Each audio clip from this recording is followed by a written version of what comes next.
Legends of Lore.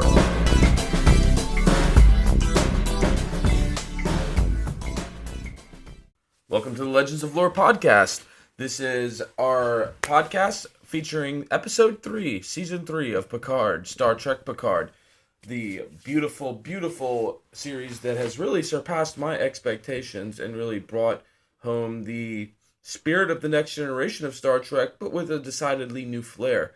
But before we really dig into the meat and potatoes of what was a fantastic episode, Shirley, there's something you want to talk about, featuring another franchise that's near and dear to your heart. Oh, yeah. So, this past week, we got news that they are going to be ending Star Trek Discovery after the 5th season. So, that's kind of a bummer, but, it had some really wild storylines, and, everything comes to an end, and it should be interesting to see what the 5th season's going to be like. Yeah, there's a lot of controversy about, why it got canceled, and I think that you have kind of tapped into some of the theories and maybe some of the ones that you support. I think that it's just, some people might say it's just too woke for the times. Right. With everything going on in the world today, it's, the storylines and all the characters. I was listening to a podcast today, and they were talking about Discovery and how there was one scene where almost everybody in the scene was a person of color, and there weren't any white people in the scene at all. And that, I think that with the climate today, Paramount might be just picking their fights. Right. The woke thing goes both ways, in terms of wanting to appeal to a master demographic, but then you can alienate your base demographic. I don't know. At the end of the day, if you just have a good story, that's all that really matters to me. I mean, it's not there were always people of color who were huge Star Trek fans, and, it's not they weren't their base demographic as well. It's just that I think that, things have been slanted, towards, a certain perspective for so long, and people, when they don't see that, some people are uncomfortable, because the story always has to be about them. Very well said, and it's a shame to see that series go. Yeah. But at least we have, Picard to help fill the void, and, there's been rumors of even Picard spinoffs that apparently Jonathan Frakes has talked about.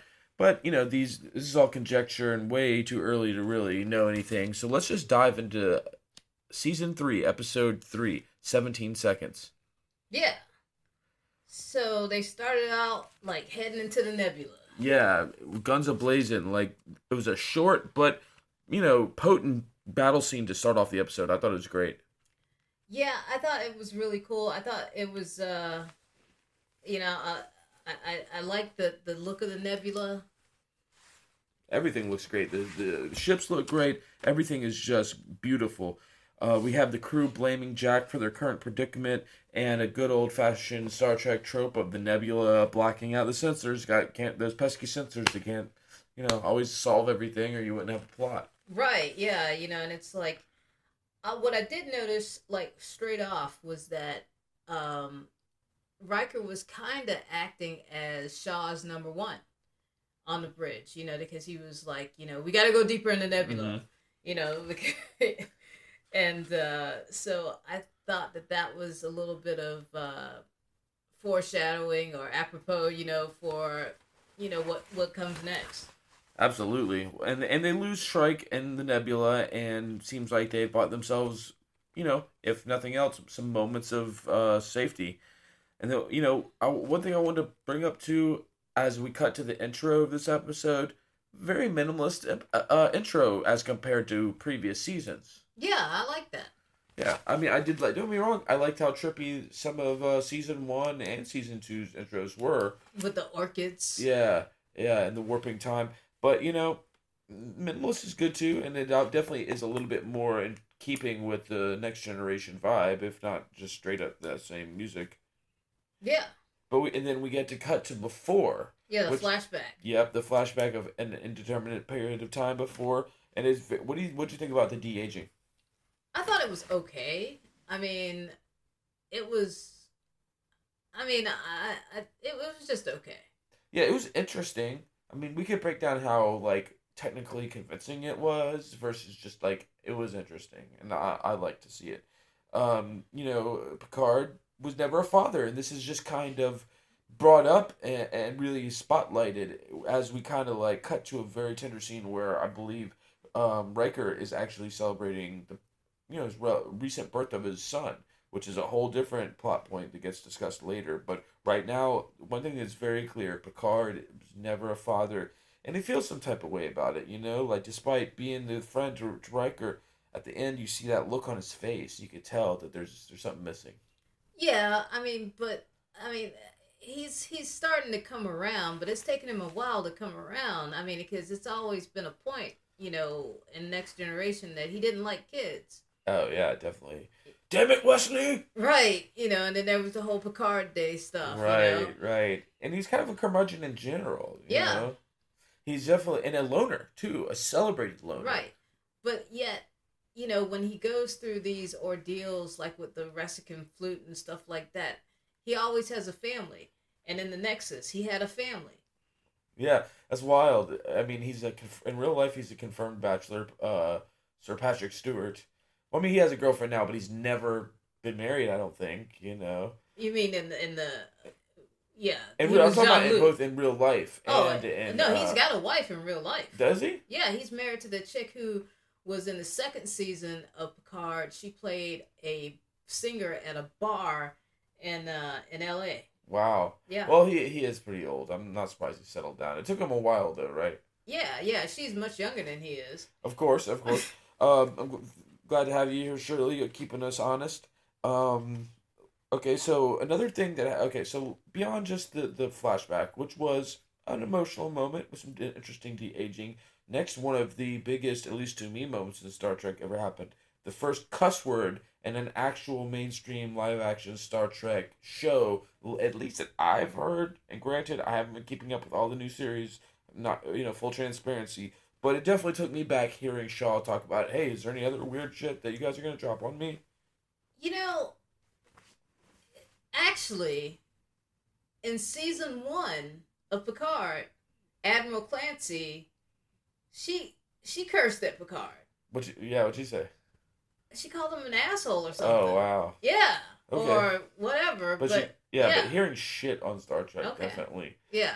But yeah, you're right. Maybe it isn't the first cuss word. I guess it's a matter of degrees now. And now the question is, when's the first fuck going to be said in Star Trek? Right, yeah. Yeah. Well, we cut to our good friend 709. Well, actually, before we go there, there's something I want to bring up because, they keep talking about this anomaly, this nebula or whatever, Uh-huh. and they say it's electrical and biological, right? Yeah.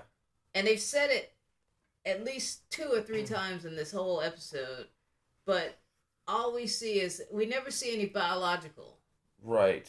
They keep bringing it up. I wonder if they're foreshadowing something we're going to be seeing. What I'd like to think is it's like a giant organism or something. Right. I don't know, like a giant left foot. Amoeba or something. Something. We do get a tender moment with the Junior LaForge as she goes to see 709, who's under basically confined to quarters, and they exchange a tender moment, and I thought it was a little touching. Yeah, I thought it was cool. But then we really get into something to sink our teeth into. Crusher in the sick bay being a boss. This lady has not lost an ounce of her screen presence. She's still commanding. Oh, most definitely. And Dr. Oak, the Trill, I think that's her name, Oak or something like that. Well, I mean, she just totally tries to dismiss Beverly, Absolutely. What a bitch. And so maybe you could clear something up. Jessica, she is a Trill, but that doesn't necessarily mean she has a symbiote, right? That's right. So the dots there, the patterns are there regardless of if they have a symbiote. Okay, so who knows on the symbiote part? Right. Right. Because, wasn't like Beverly head of Starfleet Medical for a while or whatever? Probably, I mean, like, yeah. she's been out on the rank, on the edges of the frontiers. fringe, doing medicine. She's a little bit, I don't know, down. I would say she's probably seen a lot more trauma than Dr. Oak. Yeah, just your run-of-the-mill starship, Yeah. medical doctor.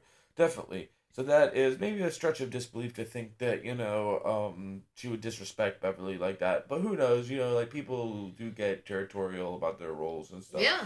But definitely, without spoiling anything, Crusher gets to put her in her place in a bit. But we're getting way ahead of ourselves. I think, in my opinion, Shirley, one of the best, in terms of acting scenes, and probably has to be at least in the top 10, maybe even top 5 of all of Star Trek, comes next, where Beverly and Picard finally have their true reunion, which is not a very happy one. And I mean, boy, the acting here just amazing Shakespearean level stuff. The acting was good. I also think that the staging was good as well, because they actually put like physical distance between them. There were at least 2 medical beds between them. Right. During this conversation. Which shows the distance between them. Right. Yeah, it's just an amazing repartee they have, like the back and forth, both making such valid points so passionately to where like you empathize with them both. You're like on one person's side, then you're on another. It's like, wow, they really took you on an emotional ride with them, especially if you have that kind of investment in these characters. But I'm sure, we had people who had very little Star Trek, history watch it with us, and they were equally, impressed by the acting and moved by the storytelling. Yeah, it was a great scene. It really was. She described the waterfalls and how Picard loves his adventure. It was truly a tale to be told, and it was so hard not to feel for both the characters and the plight of the mother versus the plight of the father that could have been. You really felt for both of them. They both had such valid points. Yeah, I mean, she made a lot of valid points, and just as a bonus, the Caspara Prime, yeah, where the waterfalls at Caspara Prime or whatever. That's supposed to be a very pretty location, and that's where Dax wanted to have her honeymoon. Wow, so that's a deep cut. Yeah. I'm glad they once again the nerdy feels of getting to join in the shared universe of canon. It's great stuff. That's why we're the legends of lore. Absolutely, continuity matters. Okay, guys, continuity matters. I thought it was also interesting how she was like, this was 2 months before they left the Enterprise. The tryst where the conception of Jack actually took place that Picard never knew about. 2 months before she left the Enterprise. Was that Enterprise D or E? Did she mention? It's the D. D. Okay. Did she serve on the E? Well, maybe. I guess maybe it was the E, because like Riker and Troy had already gone off to the Titan. Wow. So. Okay. Yeah. At the time. Yeah. The I mean, I thought the good line, a very good line that came out was like, I thought that I could protect my son, but I didn't know if I could protect yours. Yeah, it was so crazy because, like, honestly, I kind of can feel for Picard's point of view, and he just Patrick Stewart so passionately acted out that scene that I was so on his side. But then Beverly Crusher, Gates McFadden, she just comes back with such a more powerful emotion and logic that it's just like you can't help but also feel for her. Like it's wow, the emotional complexity of real life, Yeah, I mean, Picard was like full on pompous Picard, but he had. I mean, I understood where he was coming from, and I felt like he should have known. She should have told him. Right. But she made such a good argument. Though. Yeah, there were great arguments. Right. Oh man! Wow. Okay. So yeah, hard to move past that scene, but believe it or not, arguably even more exciting stuff happens in this episode. Yeah. Then we get this scene with like Riker and Jack in Right. the hallway. Yeah, and he calls out Picard being positronic, which I'm glad they're still bringing that up. You know, he is basically a meat puppet. Right. But he's still the same man inside. Yeah. Hey, but one other thing, she really started to touch on, I think, what's revealed, stuff that are revealed later on in the episode, that she knew that that the Shrike and the lady was the marked woman weren't just some bounty hunters, and they didn't really want Jack. This was more about Picard, and then bigger with bigger Picard level enemies behind it. So definitely starting to slowly pull back the veil of the real what's really going on here. Yeah. Another thing that I liked about the part with Riker and Jack in the hallway is, Jack's like, he's like, I know you all, and Riker's like, oh, feel free to call me Captain. Yeah, like, right. Okay. But I mean, and with the thing with Riker is like, this is where we fully get his confirmation that he had a son that died. Well, yeah. I mean, this was alluded to, but never like really fully verbalized until now, which is sad. Like, is that something that's been explored in other Star Trek lore that I'm not familiar with, or is it something being introduced now new for the first time? Well, in I believe it was season 1, episode 6, 7, Nepenthe, where they go to the the Troy Rikers. They talk about it there. Really? Yeah. Really? Okay. Yeah, because there's because they still have his room. Wow. Yeah, I need to go back and rewatch season 1. Yeah, and because they have their daughter Kestra, and Thaddeus had made up his own languages and stuff like that. Wow. He had written stuff in his own language. Wow. And, yeah. Yeah, I definitely need to rewatch season 1. Absolutely.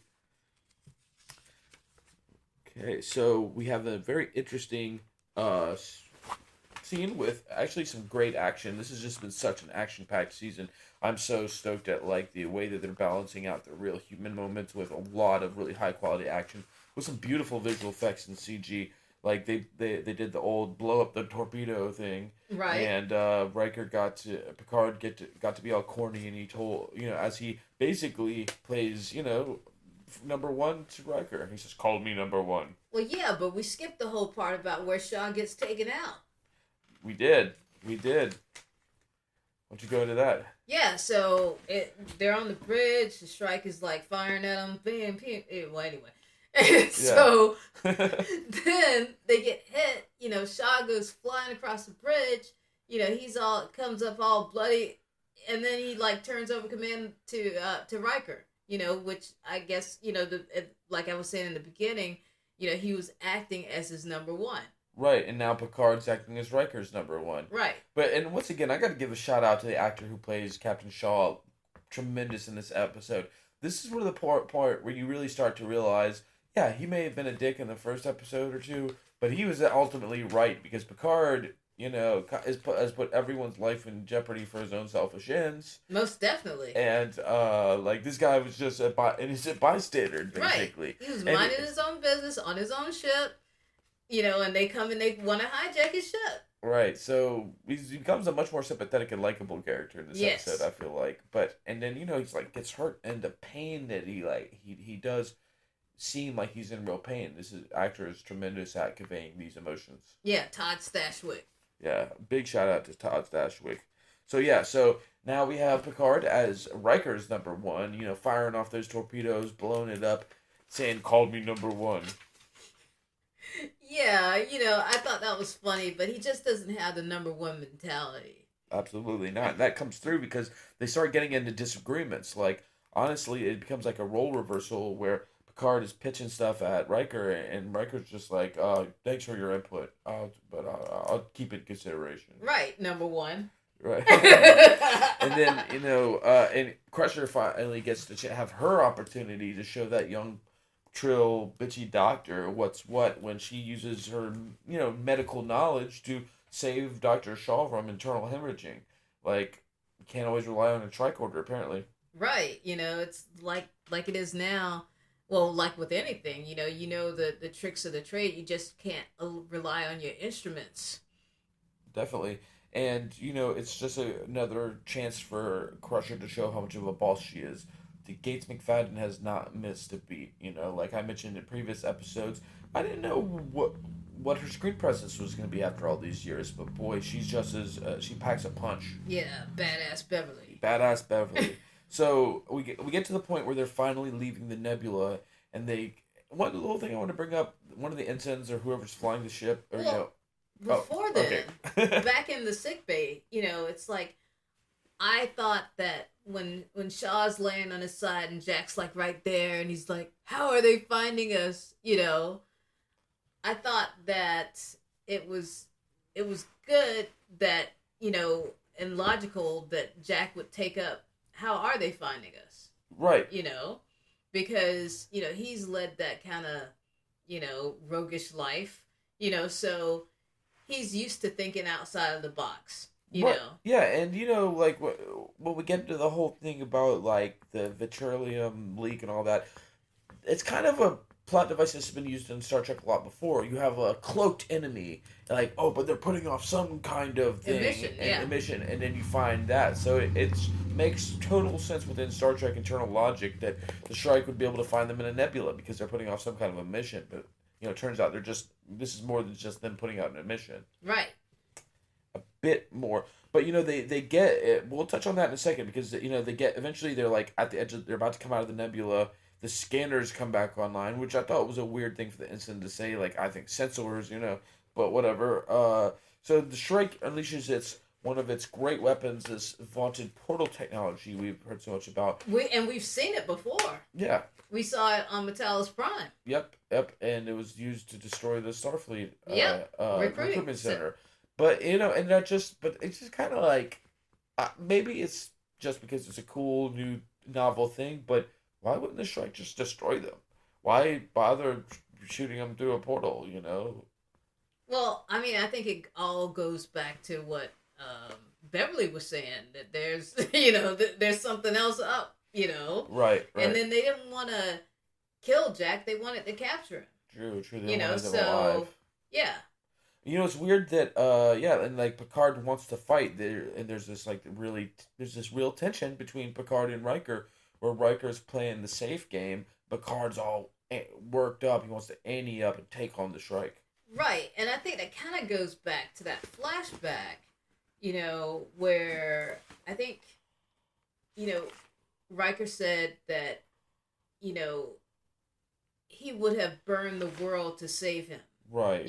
So now that Picard's got a son. Right. And he mentions it like later, it's like you're all amped up with, your kid on board, and all you want to do is like fight. Right. And, Riker might have something to that because Picard was always more of a pacifist and he definitely doesn't seem to be acting that way. But, that being said, he did never, when the time came to fight, he didn't never back down. So, so we get to Jack kind of ferreting out what's really going on here. He realizes one way or the other that there's a Vitrilium leak, that, they can be tracked through this Vitrilium leak. And he breaks out 7 of 9 out of her captivity in her own quarters to get to the bottom of this. Yeah, they talk about, like, the old Fenris Ranger, blood in the water, Right. type deal, I guess, where they would, follow ships, based off of some type of leak or, exactly. Cause a leak or whatever, yeah. But I mean, there's a precedent, like I think really specifically, the cloaked Romulans. I think there's this Next Generation episode where they track down the cloaked Romulan ship by some kind of a mission, Right. Sure, that's not the only episode to have that kind of thing. So I thought that was kind of interesting, definitely a precedent for it. Yeah, it's like when Jack, he knocks out the security guy with this left hook, mm-hmm. And he tends to, hit first and ask questions later. Violent dude. Yeah, he is. For a doctor. Yeah, he is. Right. He's not afraid to hurt people. No. He heals and he hurts. Right, just like Beverly. Beverly. Learn from his mom, yeah. Yep, learn from his mom. And then 7 of 9 calls him insane. Right, yeah, he does. So, something happens when he hits the guy, though. And we see... Well, not the security guy. No, because they leave him, they kick him out of the way because he's like blocking Seven's door. But he ends up hitting someone else. Well, yeah, but they hadn't. Yeah, after they discover the leak. Yeah. So, they discover the leak. He gets out. He gets 7 and 9 out of there. They discover the leak, but they discover more than just the leak. It wasn't just an accident.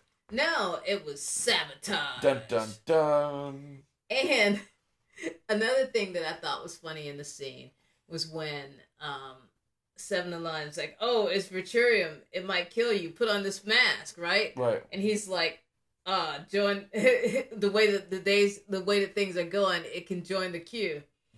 And immediately I thought of the Continuum. Same. But he's British. QUE. Because right, yeah. Wow. Okay, so did you want to move to the B story? I guess so. Yeah. Okay. I mean, there's a little at the very after Jack, after they discover there's a saboteur, he actually confronts the saboteur and hits him, and something very interesting happens with his face that we'll definitely be touching on in just a moment. Yeah. But first, we cut to Rafi and her on La Serena. On the La Serena, with her benefactor and handler Worf, the man of many titles.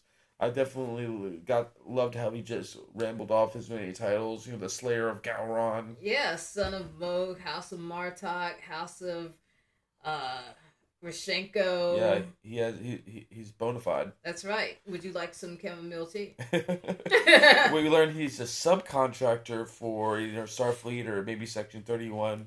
Right. He's in that 1099 life. Yes. And he chides Rafi a little bit about the eye drugs, the space drugs, Yeah. But I think she's a little too hard on herself. She's like, "Why did I do this?" Because you were trying to get in with the bad guy to save all those people's lives. Remember, it's not like you just fell off the wagon. This was kind of part of something else. But true. I mean, but I know, from past experience, we're always hardest on ourselves. This is true. But it looks like, but not to worry, it looks like she's going to go on a buddy cop adventure with Worf. That's right. Titus Rika, you better watch out. I thought that was really cool because he was like, "We will go for it," and she was like, "Cool," Yeah. That's what I would have said. Yeah, so we go to Metalis Prime where, Worf is sporting his best Klingon casual. Right, and she's going Red Riding Hood look. Right, and the chase begins. They get Titus Rika relatively easily and then take him into custody and then proceed to go good cop, bad cop on his ass. Yeah, he body slams him in that marketplace. That was pretty cool. Yeah, that was. And he's all spazzing out. She talks about how he's withdrawn from those space drugs. And Worf kind of shows his colors as a much more enlightened person than he used to be. Now he tells people the fight is really worth dying for. That's definitely not old school Worf talking. Right, yeah. Today's a good day to die, Worf, But, he's older, he's wiser, and I think that it could have been also part of his good cop, vibe. That's a good question. How much of it is him being older and wiser, and how much was him just playing good cop? I have a feeling we'll find out in future episodes. Right. But he says he doesn't shove his sword up people's ass anymore, so right. That's a start, right? Yeah, that's a start. Okay, but then, we get into the really, really interesting stuff as we see that this gentleman he's not withdrawing at all. No, he's not. He's got something else going on because it's like I've seen people go through withdrawals and never like that. It wasn't that. Well, because it turns out that we are seeing the return of, in some form or fashion, the Dominion. That's, the changelings. At the very least, the changelings, the founders. The founders. Apparently there's a splinter cell. And we get to see Worf say, "How long have you been separated from the Great Link?" And then it just reminds me of the changelings. They just exist in a giant ocean of goo. You know, they are an ocean of goo. Yeah, and he had said earlier that he had someone contact him from the Great Link, right. And told him of a threat, about that splinter, Yeah, it's a splinter cell of changelings who did, after the end of the Dominion War, the founders sued for peace or whatever. There was some kind of arrangement, made a treaty but a splinter cell of extremist changelings have broken off and want to take revenge on the Federation. Right. So I think that's a fantastic way to bring back an old enemy and add some gravity to the ones that they've been introducing. I would love to see a return to the Jem'Hadar, and those other weird people that were like the handlers of the Jem'Hadar. What were they? Vorta. Vorta, yeah. The Vorta. Let's bring them all back. Let's bring back Cisco while we're at it, please. Right. Let's see some Cisco this season. Let him come in, just guns a-blazing. Like, the Dominion War was one of the most epic and action-packed that Star Trek has ever gotten to this day. And I'm glad to see that, but you don't see it referenced as much as you saw, like, the Borg or something, or the Romulans, or Q. Like, I'm glad to see they're bringing it back. Right.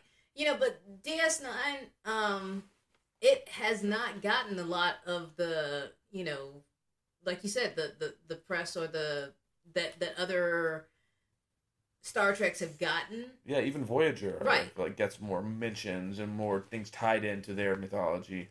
But then once again, that was a show that had a lot of people of color on that show.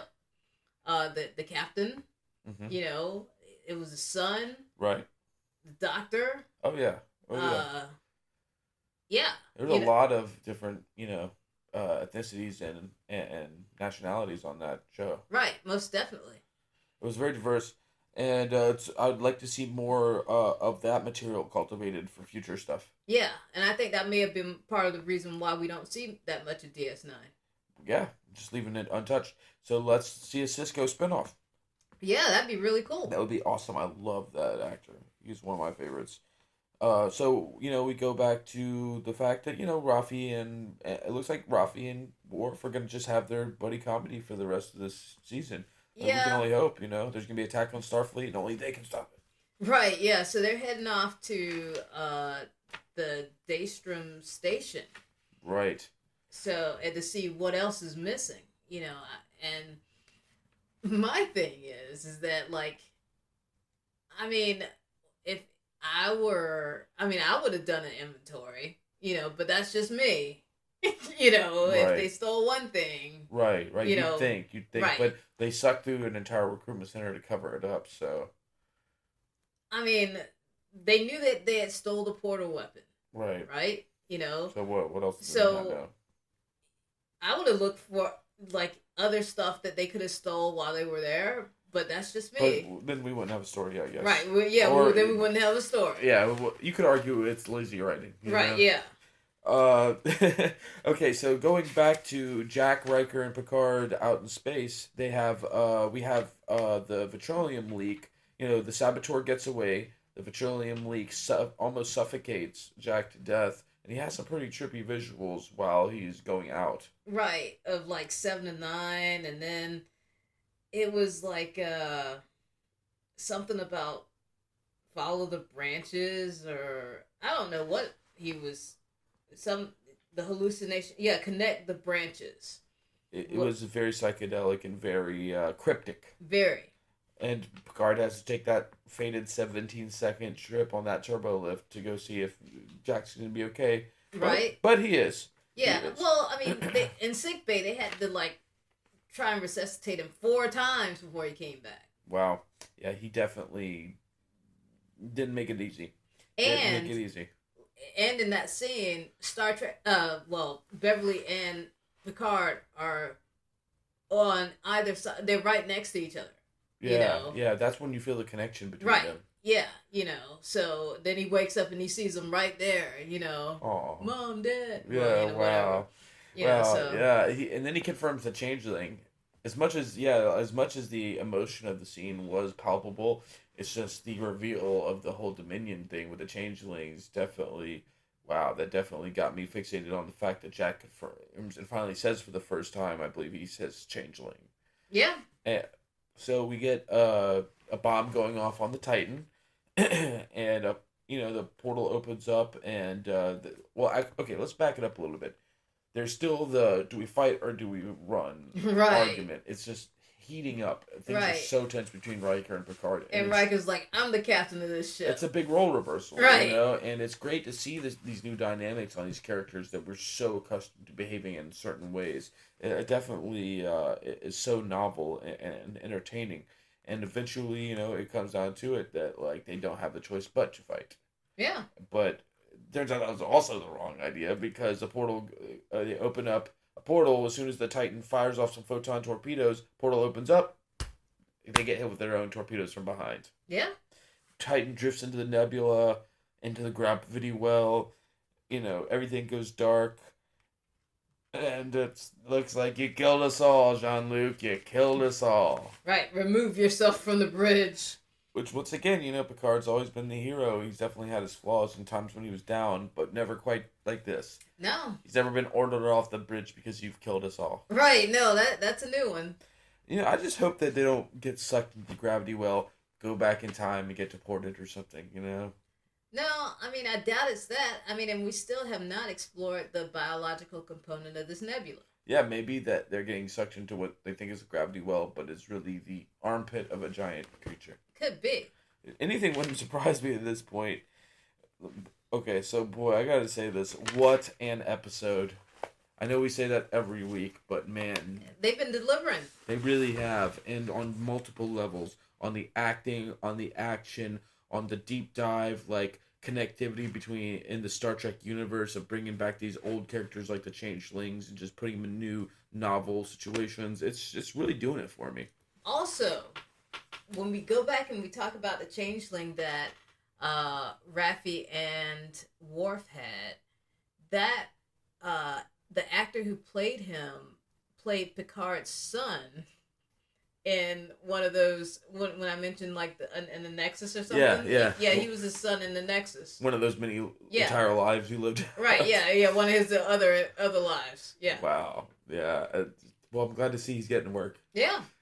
Good. Well, wow. That just wraps up an incredible episode of Star Trek Picard, Season 3, Episode 3, 17 seconds. Like, just really stoked about the next episode. Really excited to see where the rest of the season goes. Just, all around pretty satisfied and hope that they can keep up this pace. Yeah, I think so. All right, guys, make sure to hit like and subscribe. Follow us in the comments. Let us know what you think about this. Keep your eyes out for our Ant-Man Quantum Mania video coming out soon. We'll catch you guys later. Yep. Later. Peace.